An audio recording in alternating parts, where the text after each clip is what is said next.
దేవుడి నామానికి వందనాలండి. మరి రతన్ అబ్రహాం అనే యూట్యూబ్ ఛానల్ చూస్తున్న ప్రతి ఒక్కరికి ప్రభు పేరట వందనాలు తెలియజేస్తున్నాను. అలాగే ఈరోజు సిలువలో మరి యేసు ప్రభు వారు పలికిన 3వ మాటని ధ్యానించడానికి మేము ముందుకు వచ్చి ఉన్నాను. మరి సిలువలో పలికినటువంటి ఈ యొక్క 3వ మాటని మనం ధ్యానించినప్పుడు మరి ఈరోజు మరి ఈ మాటని యోహాను సువార్త 19:26-27 వచనాల్లో మనం చూడొచ్చు. యేసు తన తల్లియు తాను ప్రేమించిన శిష్యుడును దగ్గరుండ నిలుచుండుట చూచి, అమ్మ ఇదిగో నీ కుమారుడు అని తన తల్లితో చెప్పెను. తరువాత శిష్యును చూచి, ఎదిగో నీ తల్లి అని చెప్పెను. ఆ గడియ నుండి ఆ శిష్యుడు ఆమెను తన ఇంట చేర్చుకొనెను. హల్లెలూయా. మనం గమనించినట్లయితే ఈ గుడ్ ఫ్రైడే సందర్భంగా ప్రతి ఒక్కరు కూడా ప్రపంచమంతా 7 మాటలు ధ్యానించడం మనం చూస్తాం. ఈ 7 మాటల్లో ధ్యానించినప్పుడు కానీ లేకపోతే గుడ్ ఫ్రైడే అనేటువంటి ఈ యొక్క గుడ్ ఫ్రైడే జరుపుకుంటున్నప్పుడు కానీ ఒక ఫ్రెష్ ఫీలింగ్ వస్తుంది. ఒక చాలా థ్రిల్లింగ్ అనిపిస్తుందండి నాకైతే మాత్రం. ఎందుకంటే ఎవరైనా చనిపోయినప్పుడు కానీ, ఎవరైనా లేకపోతే యాక్సిడెంట్లో కానీ, లేకపోతే ఏదైనా అనారోగ్యంతో కానీ, ఏదో ఒక సిచ్యువేషన్లో ఒక మనిషి చనిపోయినప్పుడు చాలా బాధపడతాం. ఆ విషయము ఎవరైనా మనకి చెప్పినప్పుడు కూడా, అయ్యో అవునా, ఏం జరిగింది, ఎలా జరిగింది, అయ్యయ్యో అని చాలా బాధపడుతూ మనము అలాంటి పరిస్థితిని చూపిస్తూ ఉంటాం. కానీ ఈ గుడ్ ఫ్రైడే అనేటప్పటికి యేసయ్య మరణం గురించి ఎప్పుడు కూడా అలాంటి ఫీలింగ్ రాలేదు. యేసయ్య మరణం గురించి ఎప్పుడు కూడా అయ్యో పాపం అని అనిపించలేదు. ఎందుకు అంటే ఆయన యొక్క మరణము మరి అనేకులకు జీవాన్ని ఇచ్చింది, అనేకుల్ని వెలిగించింది, అనేకుల్ని విడిపించింది. కాబట్టి అది గుడ్ ఫ్రైడేగా పిలువబడుతుంది. ఈ గుడ్ ఫ్రైడే సందర్భంగా మరి అనేక సార్లు ఈ గుడ్ ఫ్రైడే గురించి ధ్యానించినప్పుడు కానీ, ఆలోచించినప్పుడు కానీ ఒక ఫ్రెష్ ఫీలింగ్ కలుగుతూ ఉంది నాకు.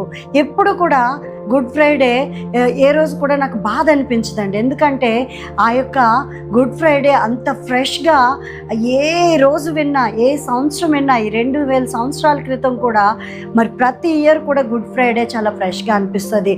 యేసే సిలువ మీద ఎంతో మరి ఆ యొక్క శ్రమను భరించి మన కోసం, నా కోసం, లేకపోతే మన అందరి కోసం యేసయ్య చనిపోయాడన్న ఫీలింగ్ ఎంతో ఆనందాన్ని కలిగిస్తుంది. కాబట్టి ఆ యొక్క యేసుక్రీస్తు యొక్క మరణము బాధగా అనిపించదండి. అలాగే మనం గమనించినట్లయితే ఈరోజు మరి సిలువలో పలికిన 3వ మాటగా మనం చూసినట్లయితే, అమ్మ ఇదిగో నీ కుమారుడు. యేసు ప్రభువారు ఇక్కడ ఎంతో వేదనతో, ఎంతో కష్టంలో, ఎంతో ఆ యొక్క భయంకరమైన పరిస్థితి గుండా ఉంటున్నప్పుడు ఆ మాటను పలికారండి. మరి సిలువలో ఆ మాటను పలికినప్పుడు ఆయన తన యొక్క సిలువలో వేలాడుతున్నాడు. ఆయన యొక్క ఒళ్ళంతా దున్నబడుతుంది. ఆయన యొక్క కాళ్ళకు మేకులు వేయబడ్డాయి. ఆయన చేతులు 2 హ్యాంగ్ చేయబడి ఉన్నాయి. అంతేకాకుండా ముళ్ళ కిరీటం పెట్టబడి ఉంది. రక్తమంతా కారుతుంది. ఎంతో నిస్సహాయ పరిస్థితిలో ఉన్నాడు, దాహంతో ఉన్నాడు. ఎంతో భయంకరమైన పరిస్థితిలో ఆ మాటను పలకడం ఎంత వండర్ ఆలోచించండి. నిజంగా అంత కష్టంలో ఉన్నప్పుడు ఏ మనిషి కూడా ఈ యొక్క తల్లిని గురించి ఆ యొక్క బాధ్యతను కనపరచలేము. తల్లిని గురించి ఆ టైంలో ఆలోచించాల్సిన అవసరం లేదు.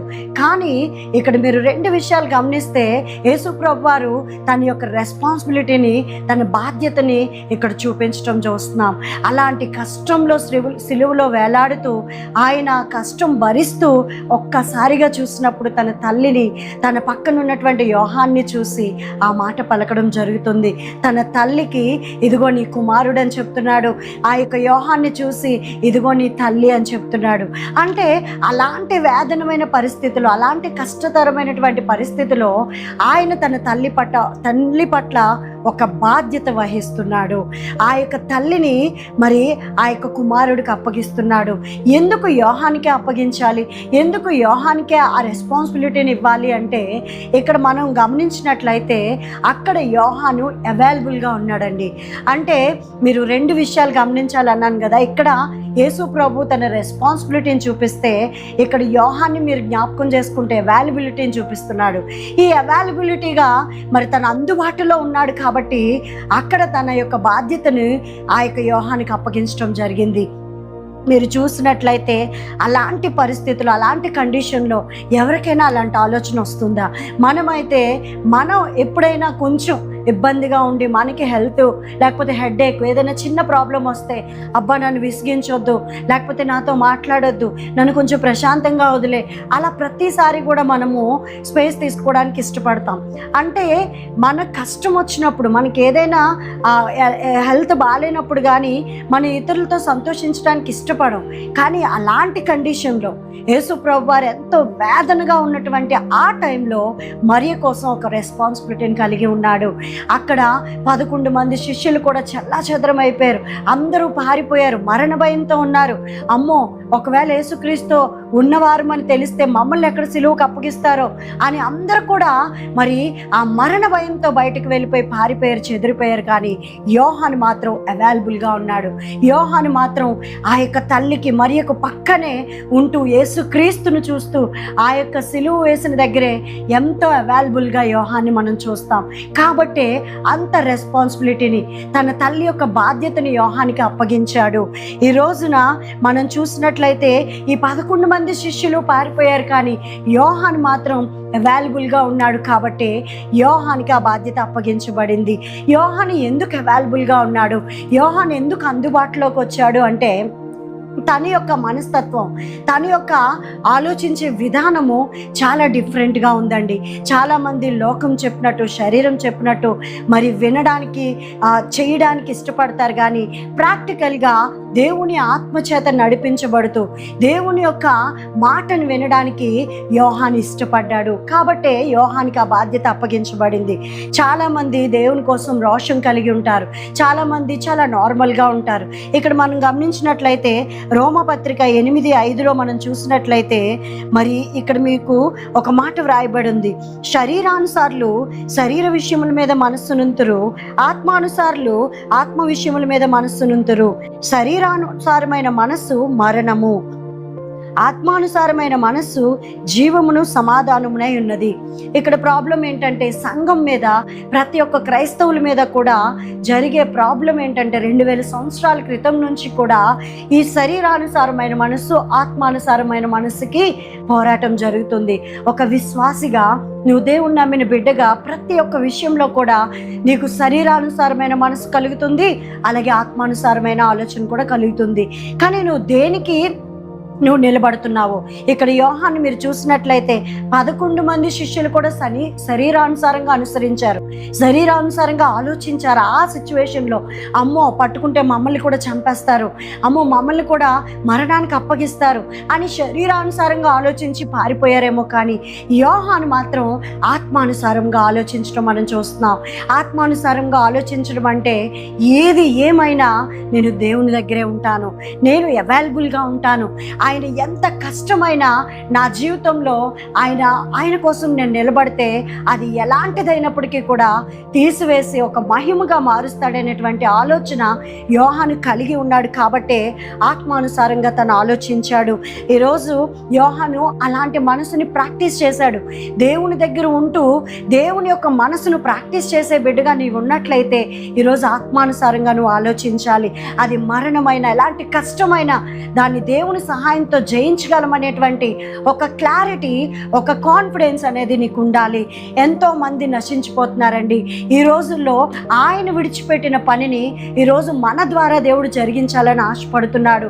ఈ ఆత్మానుసారమైన మనసు యోహాను ప్రాక్టీస్ చేశాడు కాబట్టే తన తల్లి యొక్క బాధ్యతను యేసయ్య ఆయనకు అప్పగించాడు. కాబట్టే యోహాను మనస్తత్వం మీరు ఆలోచించినట్లయితే ఆయన్ని చివరికి మరి మరణ భయం, మనుషులందరూ కూడా దేవుని కొరకు చంపబడుతున్నప్పుడు యోహాన్ని నూనెలో వేసి వేడి చేస్తే కూడా హాయిగా మరి ఆయనకేమి కూడా ఆ నూనె వేడి తగలలేకుండా దేవుడు కాపాడాడు. అదేవిధంగా మరి చాలా భయంకరమైనటువంటి పరిస్థితుల్లో ఆయన చంపడానికి ప్రయత్నం చేసినప్పుడు కూడా మరి యోహాన్ని ఏ మరణం కూడా ఏం చేయలేకపోయింది. అలాంటి పరిస్థితుల్లో బయట మరి అలాంటి సిచ్యువేషన్ ఎదురైనప్పుడు కూడా ఆత్మానుసారంగా యోహాను నిలబడ్డాడు. కాబట్టి ప్రకటన గ్రంథం మీరు చూసినట్లయితే చివరికి ప్రపంచంలో ఏం జరుగుతుందో, ఏమవుతుందో అన్ని విషయాలన్నీ కూడా యోహాను యోహానికే తెలియపరచబడ్డాయి. ఈరోజు ఆత్మానుసారమైన మనస్సుని ఇక్కడ యోహాను కనపరుస్తున్నాడు. అందుకనే సిలువలో యేసు ప్రభువారు ఆ బాధ్యతను, ఆ యొక్క రెస్పాన్సిబిలిటీని యోహానికి అప్పగించాడు. ఈరోజు ఆయన కూడా మరి మన నుంచి అదే కోరుకుంటున్నాడు. ఆత్మానుసారమైన మనసును ప్రాక్టీస్ చేస్తే ఆయన విడిచిపెట్టిన ఆ యొక్క బాధ్యతను, ఆయన విడిచిపెట్టినటువంటి ఆ యొక్క పనిని ఈ భూమి మీద నీతో కొనసాగించాలని దేవుడు ఆశపడుతున్నాడు. కాబట్టి మనము మరి మొదట దేవుని నీతిని, రాజ్యాన్ని వెతికే వారిగా మనం ఉన్నట్లయితే మనం ఆశపడినవి, మనం చేయాలనుకున్నవి, మనకి ఏదైతే డిజైర్స్ ఉన్నాయో అవన్నీ కూడా మన వెనకాతలు వచ్చే విధంగా దేవుడు చేస్తాడని ఈరోజు మరి ఆత్మచేత, పరిశుద్ధ ఆత్మ దేవుని చేత ఈ మాట తెలియపరచబడుతుంది. నీ ఒకవేళ దేవునికి అవైలబుల్గా ఉంటే ఆయన యొక్క బాధ్యతని చేస్తాను, నేను దేవుని కోసం నిలబడతాను, నేను ఈ పనిని కొనసాగిస్తాను, నేను ఈ భూమి మీద ఈ చివరి దినాల్లో ఒక ఎగ్జాంపుల్గా నేను దేవుని కొరకు బ్రతుకుతాను, అలాంటి ఆలోచన నువ్వు కలిగి ఉంటే ఖచ్చితంగా ఈరోజు ఒక మంచి నిర్ణయాన్ని తీసుకో. మరి ఈ మాటను నీ హృదయం తాకినట్లయితే, ఈ ఆత్మానుసారమైన మనసు ప్రాక్టీస్ చేయాలి అన్న ఆలోచన నువ్వు కలిగి ఉంటే, నువ్వు అవైలబుల్గా ఉండడానికి నువ్వు సిద్ధపడాలని నేను మనస్ఫూర్తిగా కోరుకుంటున్నాను. మరి ప్రార్థన చేసుకుందాం. దేవా, ఇదిగో నా తండ్రి, ఈ మాటలు విన్న ప్రతి బిడ్డని మీరు బలపరచండి. వారిని ఒక అవైలబుల్గా, నీకు దగ్గరగా, అందుబాటులో ఆత్మానుసారమైన మనస్సు కలిగి ఉండాలని, జీవించాలనేటువంటి మనస్సుతో ఈరోజు ప్రతి బిడ్డని మీరు అభిషేకించి నడిపించమని యేసు పరిశుద్ధ నామంలో ప్రార్థన అడిగి వేడుకుంటున్నాం తండ్రి. ఆమేన్.